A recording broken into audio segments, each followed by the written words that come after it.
I had a member of the Republican caucus threaten my life, and you all and the Republican caucus rewarded him. And so this election, we're voting for Joe Biden. We have 4 days left, and all of a sudden there's a laptop.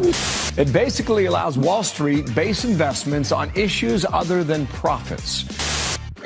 Got a big day today. Yesterday, AOC made an impassioned speech on the Congress floor that got us all giggly because it was so funny. The Currys don't want low-income people in their neighborhood, and I agree with them.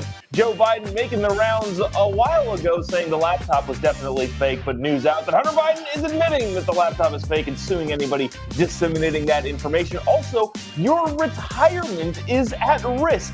Seriously, this is actually a huge story. And also maybe we'll talk about the China balloon and the GOP holding on to COVID, says the Washington Post. Holy cow, there's a lot to get to. All that and more coming up on this episode of Daily Caller Live. My name is Jobob. Daily Caller Live starts right now. 2, 1. Here we go! Might be the only brown guy on earth named Jobob. That is actually her name, Jobob. Live from the dingy bunker, completely cut off from the outside world, except for you fine folks. My name is Jobob. This is Daily Caller Live. Thanks so much for tuning in on today. It is Friday, February 3rd, the year of our Lord, 2023. A lot to get to. Work wasn't here yesterday. Sorry about that. As stuff happened, you know, things happen. But we got a lot of stuff to catch up on and get to as well. Apparently, the Chinese are spying on us because they've got a balloon in. Well, it's not good. Maybe we'll talk about that in a little bit. But that's kind of breaking as we speak. Let me see. What do we want to get to first? There's so freaking much. All right, so let's go to this first because. AOC, as I've mentioned before, AOC is my favorite politician because she's just the gift that keeps on giving. Yesterday, it was made official that Ilhan Omar was going to be taken off of her Foreign Affairs Committee. Remember when she, I don't have to recap all of the times that Ilhan Omar decided to make decisions. That's bad. Decided to say things that would warrant her removal from the Foreign Affairs Committee and all of her committee assignments. And yesterday it was made official, and AOC took to the floor and said, they're targeting colored women. Okay. I want to play this entire clip for you because it's just so good. She gets a minute to speak. And I pigeonholed the front and the back because she turns on the passion, and I wanted you to see that. And then fire, yeah! And then her time is up. She goes, okay. Just kind of walks away. So I wanted to play that here just because it's just so good. Watch this. Also, by the way, if you haven't, would really, really, really, really appreciate it if you click the little like button and the little share button down here. Let us know in the comment section what you think of AOC, my favorite person in politics. Would really, really help us out. Keeps the show rolling each and every day. We're able to do this sort of stuff. So you wouldn't believe how much engagement with the post in any way, shape, or form on any of the little buttons down here really helps out. So anyways, if you wouldn't mind doing that, that'd be great. Without further ado, here's the minute-long impassioned speech from AOC on the Congress floor yesterday. All right, the gentlewoman is recognized for 1 minute.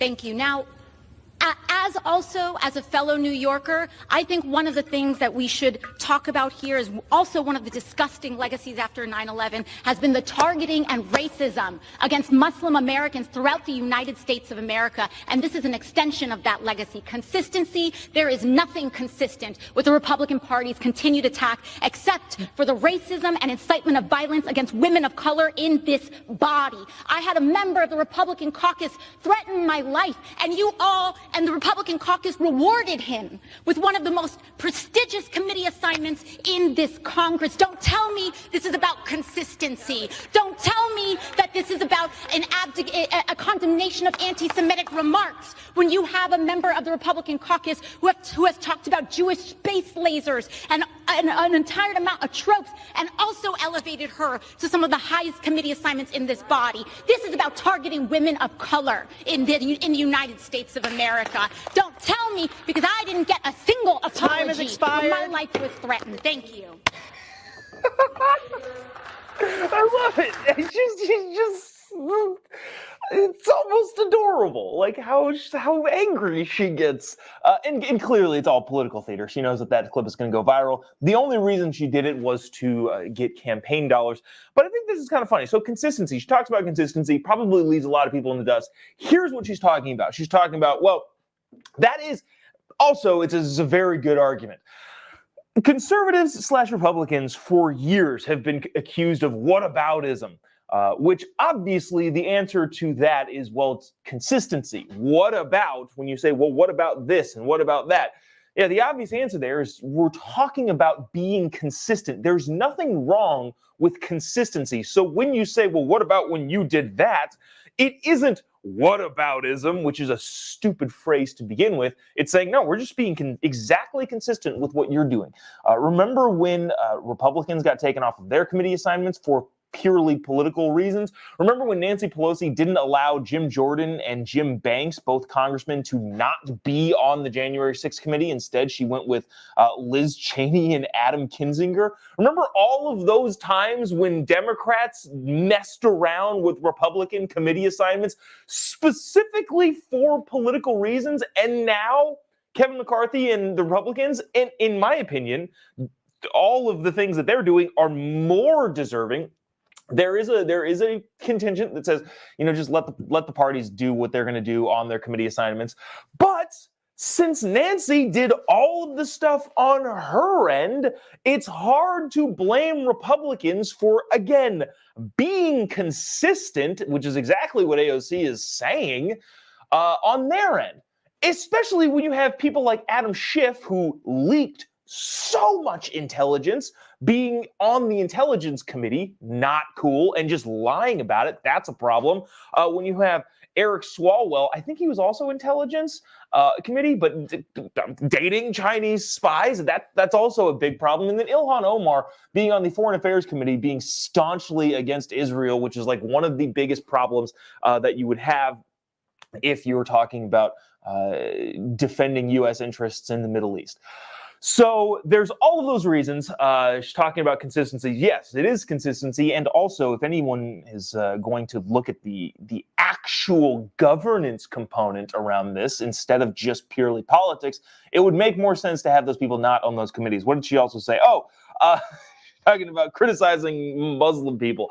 Apparently, this is one of those like stupid racist things where you're like, oh, well, if you criticize somebody that is a Muslim woman, then that's sexism and racism.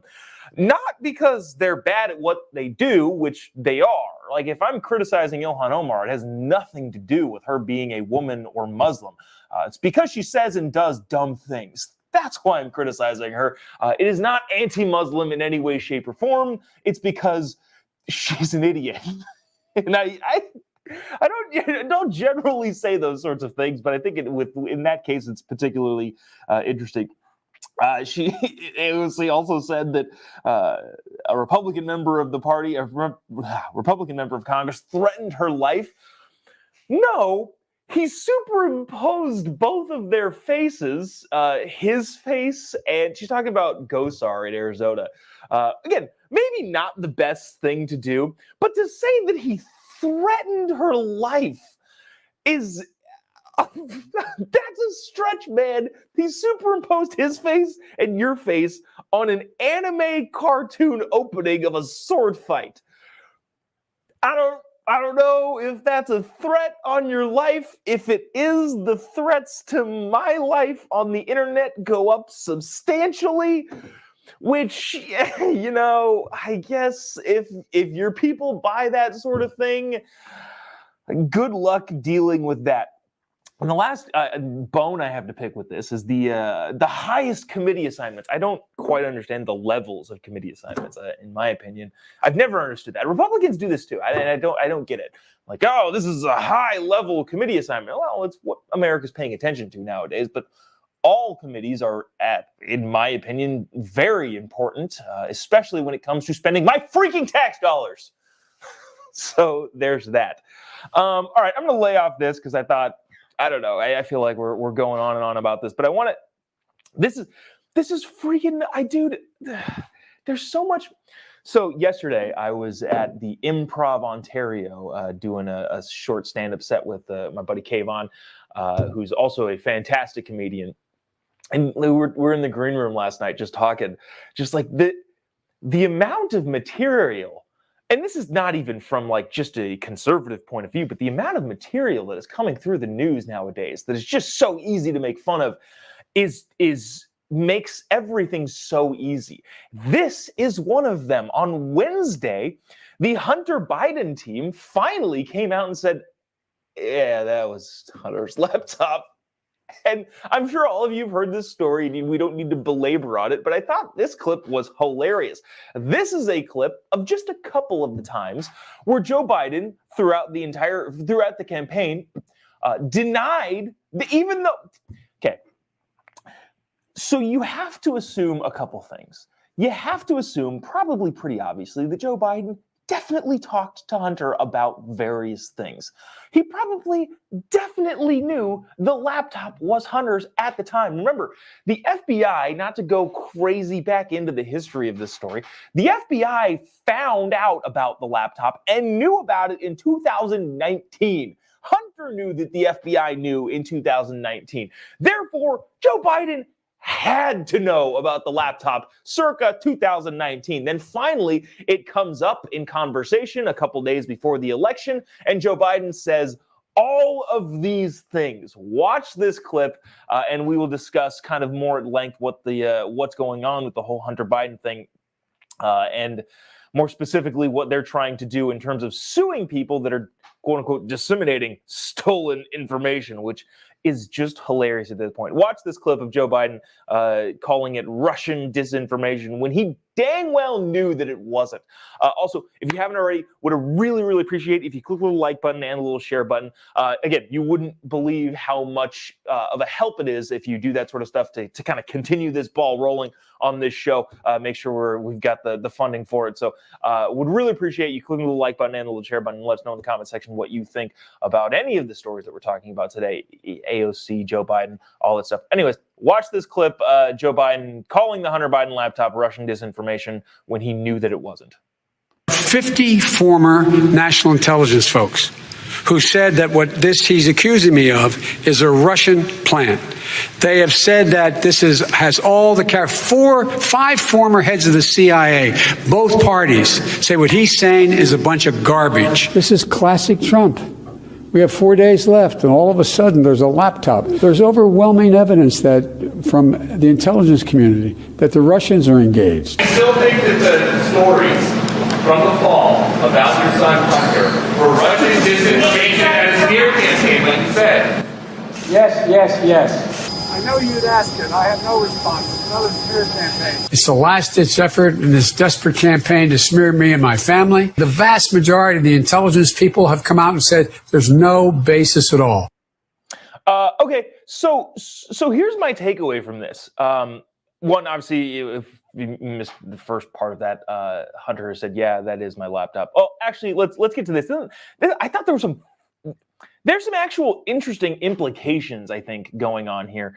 Okay, so Joe Biden said 54 whatever intelligence people signed on saying that this is definitely Russian information. Okay, given how far back the Hunter Biden laptop story goes, again, to 2019 is when the FBI got a hold of the laptop, maybe we should start cleaning house on those people that said it definitely was Russian information, because either they were incompetent and didn't know that was the case when it could have probably been very obvious, especially if you're in that intelligence community.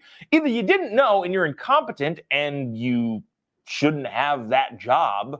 I know they're former people, but there's lots of things you can do to punish former people. Or you were flat out freaking lying, in which case you should lose your pension for being that BS. And then he talks about 5 former heads of the CIA were telling us that this is Russian information. 50 intelligence people, 5 heads of the former heads of the CIA all say that this is bunk. Okay, well, all of those people are either grossly incompetent or lying, and they should be punished for it. How about that? How come nobody's taking that angle of, yeah, okay, well, because that actually happened. A bunch of people came out and said this is Russian disinformation. Obviously, members of the media are going to lie to you. That's given.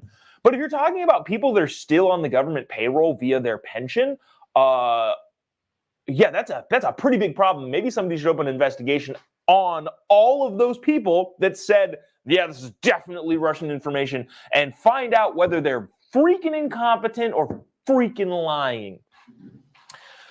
The New York Post said, so much for the Hunter, the laptop could be mine. First son Hunter Biden's lawyers admitted late Wednesday that the infamous laptop that the now 52-year-old abandoned in Delaware computer repair shop in the throes of a cocaine addiction does indeed belong to him. The revelation came in a letter from Hunter's lawyer seeking criminal probe into what's called the weaponizing of its contents. So the laptop store, the computer repair store, he took this probably in 2018. The computer repair store says, if you don't pick it up in 6 months, it's mine now. And now they're trying to press charges against the dude and anybody for disseminating that information. Good freaking luck with that.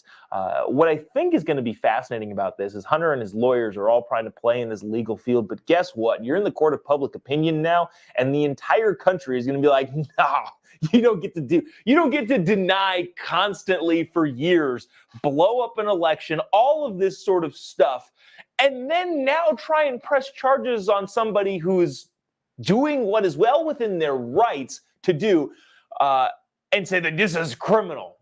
All right, good luck with that. What I'm guessing is probably going to happen is if they do in fact open up a lawsuit against this computer store owner, he's going to get funding and backing from the richest people in the country that are, and this is not, I'm not saying this in a bad way, I'm saying he's going to get the funding that he needs to fight this off, and I would imagine he's going to countersue the living crap out of Hunter Biden for even suggesting that he didn't have the right to use what is his now. It is effectively his now. And this all, again, goes without saying, hey, maybe don't take very, very inappropriate pictures of yourself and your things. Maybe don't do that. So there's that. Yeah. All right. Moving on to this. Okay. So, all right. Whoa. Hey. So this is actually very, very, very important. This is one of those stories that's like not super sexy at all. It's not. We're going to talk about the Currys, and then we've got a thing in the dumb thing in the Washington Post about the GOP. But this is actually dang important and will affect most people. This is one of those things where it's not a sexy story at all, but it will have an effect on your life if it continues to go this direction. So currently, and I'm not being hyperbolic here. You should be paying attention to this story. If you haven't already, the little like button down here and the little share button. If this is the only thing that you hear this entire episode, this is what you need to hear. Currently as in last week, the duty of a financial manager was to always act in the fiduciary best interest of their investors. If you give a financial manager money, legally, they are required to manage your money in a way that would be in your financial best interest.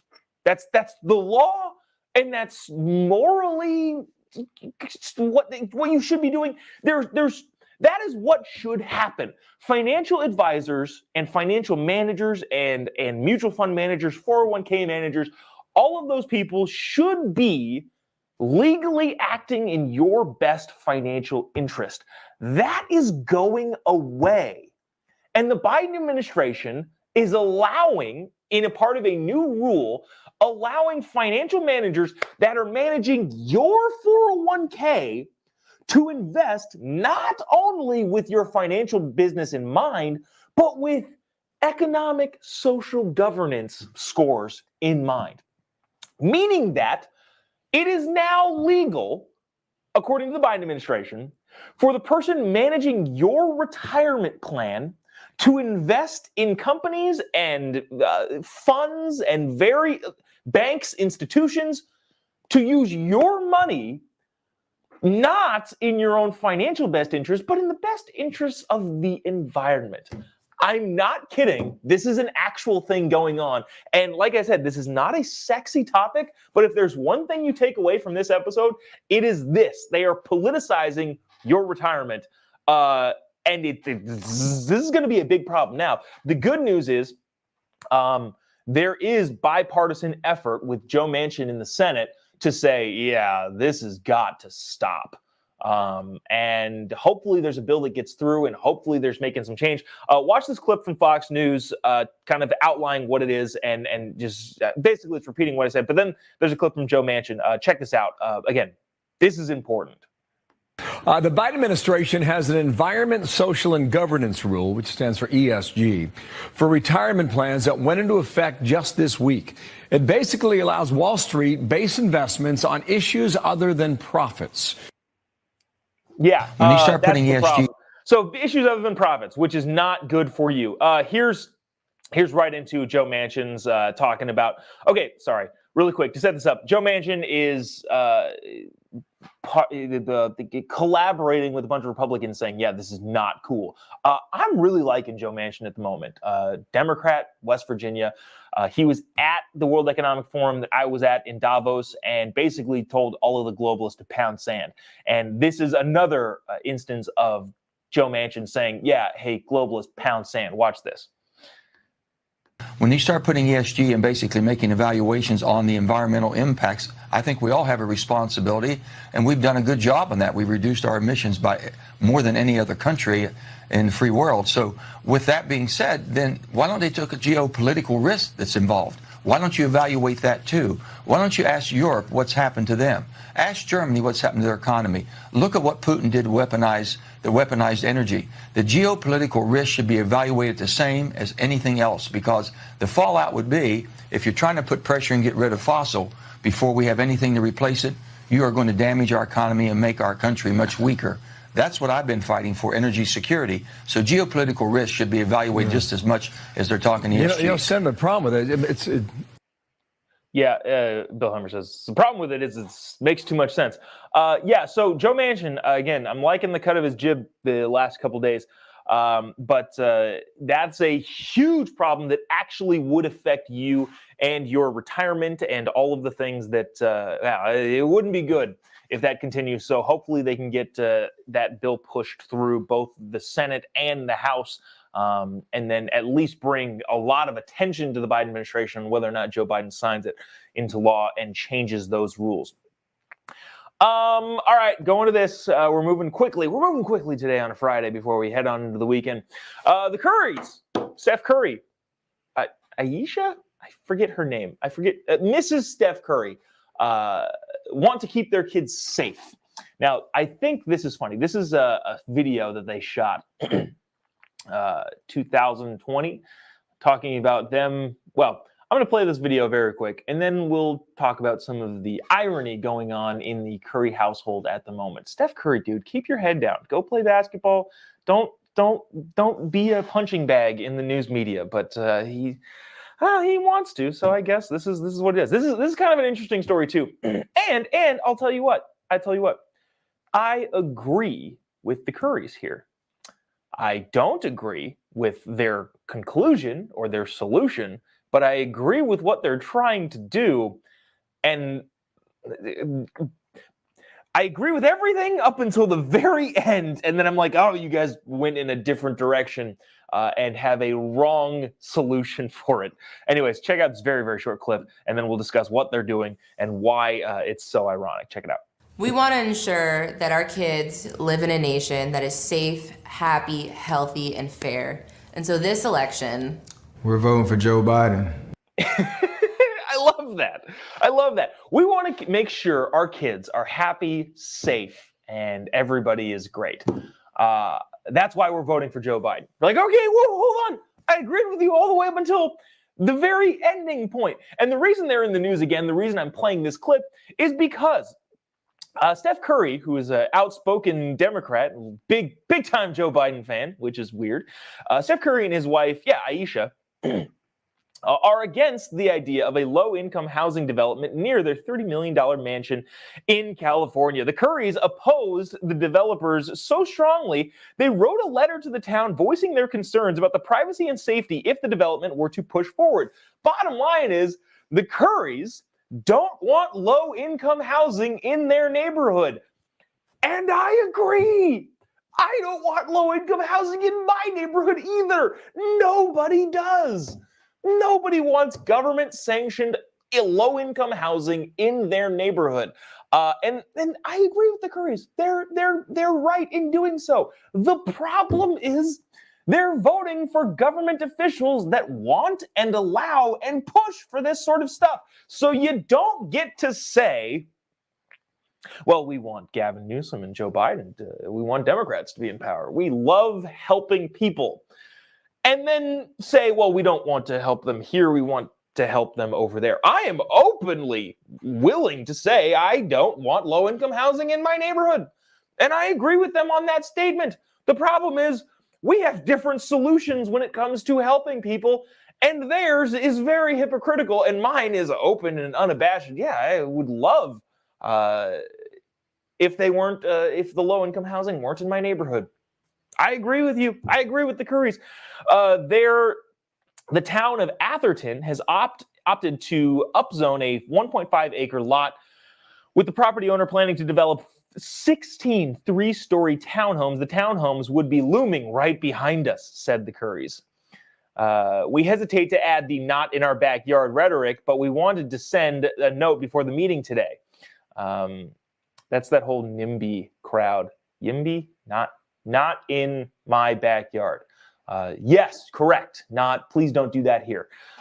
If you're unfamiliar with California housing ordinances, the state has dictated to all of the cities, municipalities, counties, all of that they have to have a minimum amount of low-income housing. And therefore, this unbelievably rich city where the Currys live also required to have low-income housing. Or even condensed housing, not necessarily even low income. They're required to do all of these sorts of things, which again, I am pro them being against that. The problem is if you vote for that, elections have consequences. Sorry, Steph. Deal with it.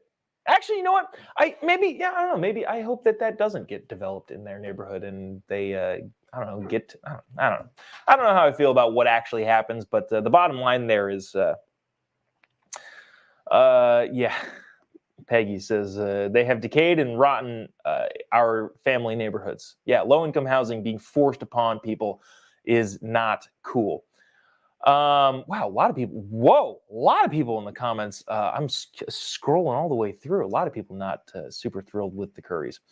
We'll leave that there and we'll go to this because this is the last thing I want to get to before we head on into the weekend. There was an article, an opinion piece in the Washington Post yesterday, 2 days ago, that was entitled, "For GOP base, battles over coronavirus vaccine closures are still fiery. Many Republican activists remain angry at public health measures shaping the party's message." The only thing I really have to say about that is no S. Yes, correct. I think we're going to start seeing a lot more of this. I'm not going to read super into this article, but basically the headline says it all. You know, Republicans are still fixated on the old COVID habit. Remember, what was it?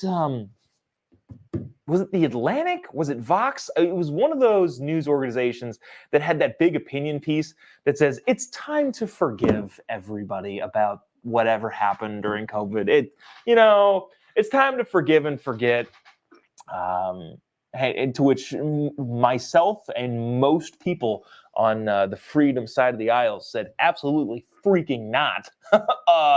Because the decisions that were made during COVID are still having lasting ramifications on us. So no, we're not just going to forgive openly and go, oh yeah, no, it's fine. It was fine. The closing of the schools, the firing of our jobs for not taking the shot. Yeah, it's fine. Don't even worry about that. Yeah, nobody's saying that at all. And no, it's not time to forgive and forget. Maybe in your hearts you can forgive people because you're supposed to do that. But at the same time, you can't forget from a governance standpoint lest it happen again, which is the entirety of governing by a democracy. That's pretty much that. We'll end it right there. You know what? I'm excited to say right now, there are more people that have liked this video and have done the little reaction thing. Again, really appreciate when you do that. It really does help us out. You wouldn't imagine how much it helps, interestingly enough, with the algorithms and all that sort of stuff. So if you wouldn't mind, if you haven't already, click the little like button and the little share button. But for the first time in a long time, more people have reacted / engaged with the post. I'm looking at the metrics right here than are currently watching, which is great. Really appreciate you doing that. And really appreciate you sticking around and checking us out each and every day here on Daily Call Live. I know sometimes this is getting sparse. I got to figure out a better system. If I'm thinking out loud, on-air meeting here. If I'm thinking out loud, I got to figure out a better system to make sure that we do this. My travel schedule has been nuts. I first of all really appreciate all of you that have made that possible. Again, yesterday I was in Ontario, California with Kayvon at a comedy venue doing a stand-up show. Throughout the entire month of March, I'm on tour with Charlie Kirk and Candace Owens at Turning Point USA, which, again, only happens because of people like you watching this show. So I really appreciate it. At the same time, it has become difficult to make sure that this is a consistent thing. So I'm trying to rework my process. And I know there was a bunch of blabbering that you didn't really want to hear, but that's what's going through my head. And when you don't see me up here day to day, that's probably something else is going on where I'm like, shoot, I'm now on a plane during when this show is supposed to air. And, we're going to figure it out. 23, we're going to figure it out. So anyways, appreciate all of you who watch and tune in every single day. Let's see. If you haven't already, give me a follow on any of your social media accounts. I'm pretty good at getting back to messages and such like that. But just type in Jobob pretty much anywhere. Lots of I don't know, comedic related stuff going on there. We've got, I'm going to be all over the place, so would love to see you. The best way to keep up with that is via social media. Just type in Jobob, you'll be able to find me. That'll do it for us. Have a great weekend. Go spend it with some family. I'm going to San Diego at a bachelor party, so if you see me walking around the streets of San Diego, come up and say hi. We will see you next week, Monday, same time, same place. God bless America.